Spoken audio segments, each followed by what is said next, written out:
Muy buenas y bienvenidos a todos. Hoy vamos a meternos con algo que vemos todos los días, pero en lo que casi nunca reparamos: cómo se mueven los líquidos, desde el agua que corre por una tubería hasta una capa de pintura en la pared.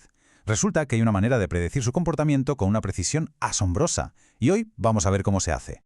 A ver, ¿cuál es el plan para hoy? Pues aquí lo tenemos. Empezaremos planteando el misterio, luego presentaremos la herramienta fundamental para resolverlo.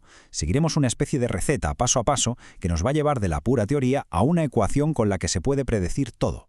Venga, pues vamos a empezar por el principio, el gran misterio: cómo se mueven de verdad los fluidos, porque igual no es tan sencillo como parece a simple vista.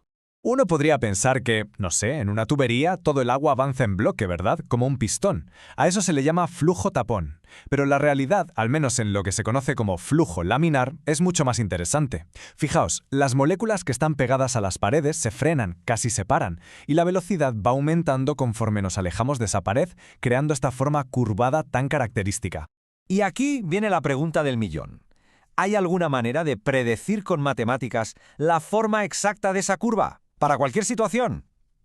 La respuesta, por suerte, es que sí. Y vamos a ver el método. Para abrir esta caja fuerte, para desvelar el misterio, necesitamos una llave maestra de la ingeniería. Se llama el balance de momento. A ver, ¿qué es esto del balance de momento? Pues pensad en ello como si fuera la contabilidad del movimiento. Es muy sencillo. Se apunta todo el momento, que es como la cantidad de movimiento que entra en un trocito de fluido, se le resta todo el que sale y se le suman todas las fuerzas que actúan sobre él, como por ejemplo la gravedad. Si el flujo es estable, el resultado de esa suma y resta tiene que ser 0. Claro, esta herramienta es súper potente, pero tiene sus reglas. Solo funciona bajo ciertas condiciones. El flujo tiene que ser laminar, o sea, ordenadito, sin turbulencias. La velocidad solo puede cambiar en una dirección, y el movimiento en general tiene que ser en línea recta. Si se cumplen estas tres cosas, podemos usarla. Y ahora lo que os comentaba antes, la hoja de ruta para resolver el problema. Es un procedimiento, casi una receta de cocina, que nos va a llevar del concepto abstracto a la solución numérica. Estos son los 7 magníficos. Vamos a repasarlos por encima. Primero, entender qué se mueve y dónde cambia su velocidad. Segundo, aplicar el balance a una capa de fluido finísima. Con un poco de cálculo en el paso 3, convertimos esa idea en una primera ecuación. El cuarto paso es resolverla. En el 5 metemos en la coctelera una ley física clave, la ley de Newton, que nos relaciona fuerzas y velocidad. Eso nos da otra ecuación, que volvemos a resolver en el paso 6. Y por fin, en el 7, ¡premio!, tenemos la ecuación final lista para ser usada. Vale, suficiente teoría. Vamos a poner a prueba esta receta con un ejemplo de libro, uno que además es muy fácil de visualizar. Imaginemos una capa muy fina de un líquido, como si fuera miel o pintura fresca que se desliza por una placa inclinada. Aquí no hay bombas ni nada que empuje. Lo único que mueve el líquido es la fuerza de la gravedad, así de simple. Venga, aplicamos el primer paso. El fluido baja, ¿no? A esa dirección la vamos a llamar z. Pero su velocidad, vz, no es la misma en todas partes. Cambia dependiendo de su posición x, o sea, de lo lejos que esté de la placa sólida. Y aquí tenemos que hablar de un concepto importantísimo: el esfuerzo cortante. Dicho en plata, es la fricción interna del propio fluido. La ley de viscosidad de Newton nos da la fórmula y nos dice que esta fricción es proporcional a cómo de rápido cambia la velocidad a lo ancho del fluido. Ahora vamos a hacer un 2x1, los pasos 2 y 3. Cogemos nuestro principio del balance, lo aplicamos a una capa minúscula de ese fluido y, con la magia del cálculo, ¡zas!, lo convertimos en una ecuación diferencial que ya podemos manejar. Y esto es lo que sale. Esta ecuación es genial porque nos dice exactamente cómo va cambiando esa fricción interna, ese esfuerzo cortante, a medida que nos movemos desde la placa hacia afuera. Y vemos que depende de cosas que conocemos: la densidad del líquido, la gravedad y el ángulo de la placa. Siguiente paso.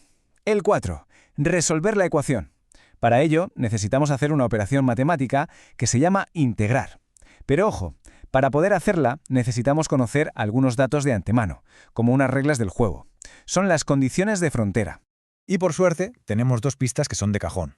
La primera: en la superficie, donde el líquido toca el aire, no hay nada que lo frene, así que allí la fricción interna, el esfuerzo cortante, es 0. La segunda: abajo, donde el líquido toca la placa sólida, se queda pegado, así que su velocidad es 0. Con estas 2 verdades, ya podemos resolver el puzzle. Llegamos al paso 5, que es un movimiento muy astuto. Vamos a hacer un cambio. Usamos la ley de Newton para cambiar en nuestra ecuación el esfuerzo cortante por su definición, que depende de la velocidad. Así pasamos de una ecuación que habla de fricción a una que habla de velocidad, que es lo que queremos averiguar. Y ya casi lo tenemos. El último paso matemático, el 6. Volvemos a integrar, pero esta vez la ecuación de velocidad.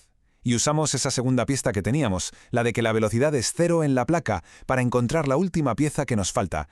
Y después de todo este camino, de seguir la receta paso a paso, aquí está la recompensa, el resultado final de todo el trabajo. ¡Tachán! Aquí está. Esta única ecuación es potentísima. Nos dice cuál es la velocidad Vz en cualquier punto X del fluido, y solo necesitamos saber cosas que podemos medir: la densidad del líquido, la gravedad, su viscosidad, el grosor de la capa y el ángulo de la placa. Lo predice todo. Muy bien, tenemos una ecuación. ¿Y ahora qué? ¿Qué significa esto en la práctica? Pues vamos a verlo de una forma mucho más visual. Si dibujamos lo que nos dice la ecuación, sale exactamente esto. Y confirma lo que nos decía la intuición al principio. La velocidad es máxima en la superficie, donde x es 0. Es 0 patatero en la placa, donde x es igual al espesor total. Y justo a mitad de camino, la velocidad es un 75% de la máxima. Todo encaja.